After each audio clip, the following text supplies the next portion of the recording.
गांव के चौराहे पर गुड्डू खड़ा है। सिग्नल की तलाश में उसके कान फड़फड़ा रहे हैं। मोबाइल जैसी आंखों से गुड्डू इंटरनेट पर नेविगेट करता है।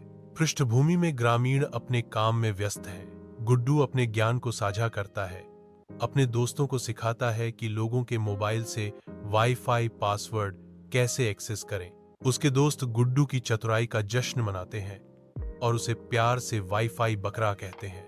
गुड्डू अपना ऐप बकरानेट को कोडिंग करने में मग्न है, जिसमें दिखाया गया है कि कैसे हर बकरी अपना वाईफाई सिग्नल साझा कर सकती है। उसके दोस्त बहुत उत्साहित हैं और उसकी मदद कर रहे हैं। गांव के लोग गुड्डू को याद दिलाते हैं कि दोस्ती और परिवार वाईफाई से ज्यादा महत्वपूर्ण है। गुड्डू उनके शब्दों पर विचार करता है, वास्तविक दुनिया के संबंधों के मूल्य पर चिंतन करता है। गांव के मैदान के बीचों बीच गुड्डू अपने दोस्तों के साथ खेलने में मग्न है। हंसी हवा में गूंज रही है।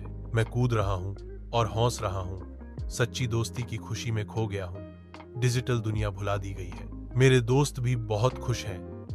उनके चेहरे शुद्ध, मिलावट रहित खुशी से चमक रहे हैं।